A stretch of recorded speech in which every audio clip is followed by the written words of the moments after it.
এই রকম খাবার পেলে মানুষ কিন্তু বিরিয়ানিকেও ভুলে যাবে। Hello, welcome to our new another mini blogs. দোকানে যাওয়ার আগেই দেখি বাবাই বাড়িতে এসেছে স্নান টান করতে। বাবাই বললো একসাথেই দুজনে বেরিয়ে যাব।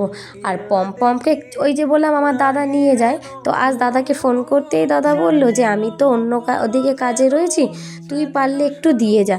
তাই বাবাই বললো ঠিক আছে আমরা যাওয়ার সময় দিয়ে যাব। আর ওকে যদি আমরা বাড়িতে ছাড়ি ও কিন্তু একটু কাঁদে, কেন বলো তো, আমি একা বেরোলে ওর কোনো অসুবিধা নেই, আমাকে আর বাবাইকে যদি একসাথে বেরোতে দেখে ওর কিন্তু একটু বেশি কষ্টই হয়, ও ভাবে যে আমরা ওকে ছাড়া ঘুরতে যাচ্ছি। তাই আমাদের বাড়ির থেকে একটু আগিয়ে আসতে একটা রাস্তা পড়ে, ওই রাস্তার সামনে বাবাকে বললাম তুমি চলে এসো, তোমার বনুকে তুমি নিয়ে যাও। তো ওইভাবেই বাবা ওকে নিয়ে চলে গেল। তারপর তো আমি দোকান থেকে এসে পড়াতে গিয়ে বাড়ি চলে এসেছি।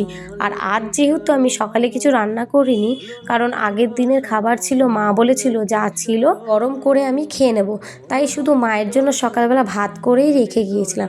তো রাত্রে ভাবলাম কি করব, তখন চিন্তা করলাম অনেক দিন তো এরকম ডাল ভাত খাওয়া হয় না, যেহেতু আমাকে রোজ দোকানে যেতে হয়, তাই 1 থেকে 2টো পদ করেই আমি দোকানে চলে যাই আর একেবারেই রান্না বান্না করে যাই। রাত্রেবেলা ওই এসে ভাতটা করি আর খাবার দাবার গরম করি।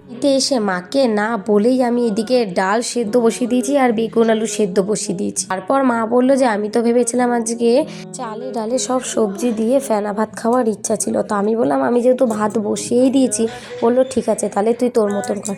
ওই কারণেই আমি কিন্তু এদিকে ভাত হয়ে গেছে, তারপর ডাল সেদ্ধ করে ডাল ফোড়নও দিয়ে দিয়েছি। আর এই দিকে যে আলু আর বেগুনটা যে সেদ্ধ দিয়ে মাখছি, বিশ্বাস করবে না তোমরা যারা খাওনি কখনো, একবার খেয়ে দেখো।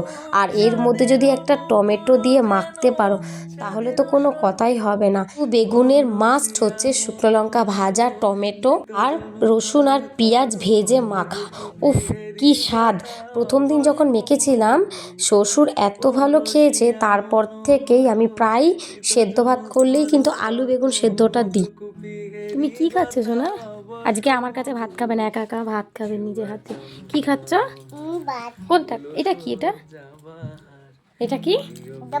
আর এইটা? আর এটা? আলু। আর এইটা? পাপড়। কোথা থেকে এনেছে পাপড়টা? দিদুনের কাছ থেকে পাপড়টা নিয়ে এসছো? আমি খাইয়ে দিই। আচ্ছা আমি তোমাকে এইটা আমি ভাতটা খাইয়ে দেবো।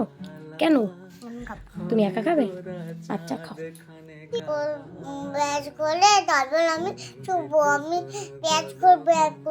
এই তো ব্রাশ করলি মাত্র, আবার ব্রাশ করবো আমি।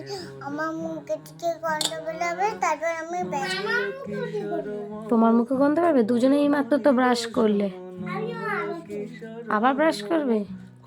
ঠিক আছে, খেয়ে দিয়ে ব্রাশ করে তারপর ঘুমাবে, না তো গন্ধ বেরোবে মুখে।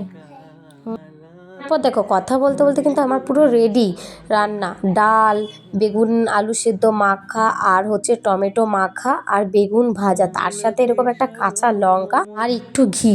উফ অমৃত! বিরিয়ানি কেউ হার মানিয়ে ফেলবে। এই রকম খাবার দাবার মাঝে হলে না, সত্যি বলতে আমি কিন্তু 2টো ভাত একটু বেশিই খাই, আমার এত ভালো লাগে খেতে। আমি না এইরকম রান্না করলে কিন্তু আমাদের বাড়ির প্রত্যেকেই সবাই খুব ভালো খায়।